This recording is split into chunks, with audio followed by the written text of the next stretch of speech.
giggling. Welcome to our very first reading of the year, of the season. We have kind of a bewildering amount of talent coming up here this evening.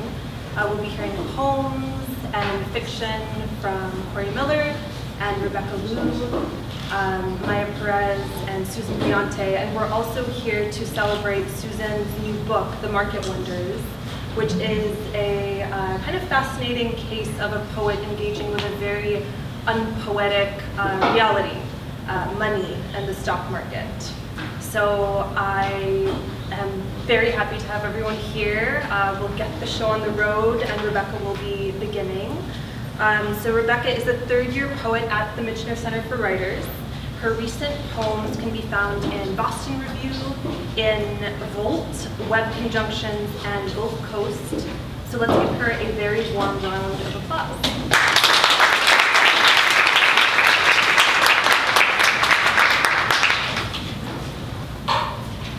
Hi, everyone.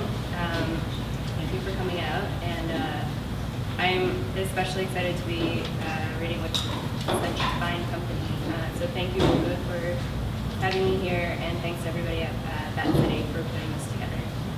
I'm going to read a couple sections from a longer poem I've been working on called Gudrun in Vinland, which I think a couple of you are familiar with. But for those of you who aren't, it's a long poem that kind of like probes this one scene in the Vinland sagas, because it's like a really weird moment. The Vinland sagas, for those who may not know, is a medieval Norse, like part history, part fantasy, which like could be the same thing. And it's like the first known European attempted colonization of North America, which is like 500 years before Columbus. And anyway, the weird moment is when Gudrun, this like main character, she's the wife of the main guy who's leading the expedition. She is in her like straw mud hut type thing, like in Labrador, which is in eastern Canada. And this like shadow falls across the doorway, and this woman walks in, and it's not someone that Gudrun knows, so it's probably an indigenous woman, although the text doesn't tell you. And Gudrun says, "What's your name?" And she says, "My name is Gudrun," which is like probably not what actually happened. And so it's a weird moment for sure, and it's like one of those moments where either you want it to like mend itself or you want to like poke at it further to sort of see what else you can get. So I went the second day. So this is from Gudrun in Finland. She crosses into the sedge, whose threshold and enclosure she crosses out of sod and walls rising from the peat toward the door, which is dark, a yard enclosed by spiked walls of a palisade, or so the text says, a figure moving as her shadow falls across the door frame. She sees Gudrun seated, seeing her shadow on the threshold in a stream of salmon, seabirds, all around her, the largest eyes that have ever been seen in any human head, crossing toward her an idiotic answer, if there ever was one, to lose its gather at the cradle of the sun, the first known European born in North America, beneath whose soil worms burrow. What is your name?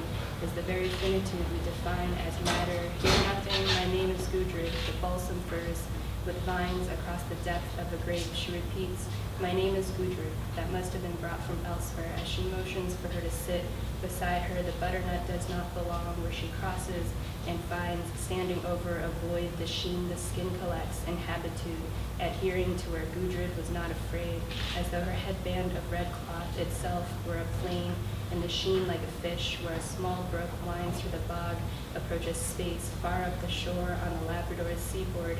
She mimics the other's speech, is filled with her words, who the looking is, jostling into you.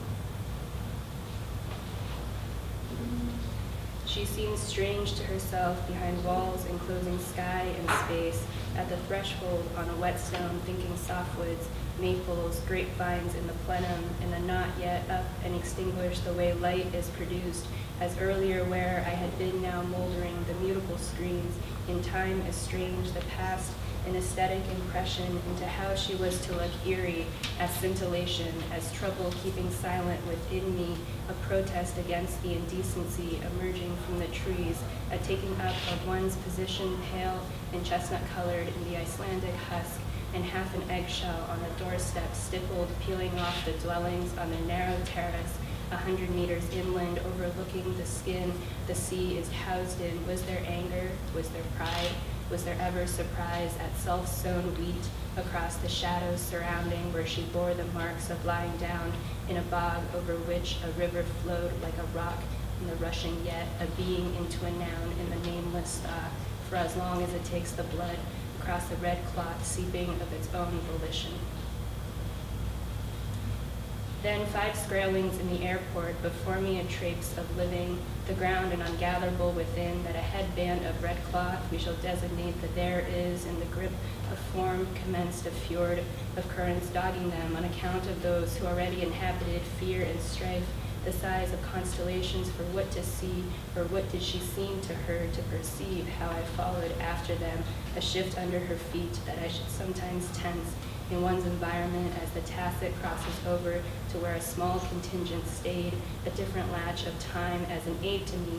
She pulled one of her breasts out of her bodice and slapped it with a sword, and so they made ready to leave, for it was their intent. At the sight of this, the land looked promising, that I should sometimes find the shallow bay that must have been waiting to send them something to eat, but the response was not as prompt as they would have liked. Thereafter, rooting towards the memory of it, of a bowl, and not merely an idea in the mind, she had a ship built secretly at an exterior within to collect and focus the name that surpasses. We sought each other before we had seen each other. We embraced each other through our names and searched through the soil and onward flinched, some doors descending through the ground, is often called resemblance, regardless, because of some killings and uncontrollable tending peaks in alacrity, light within my bearing, that the stair bore counter to it the size of a sheep's stomach we came across, but how can I say I should have avoided this bright stain? Thank you.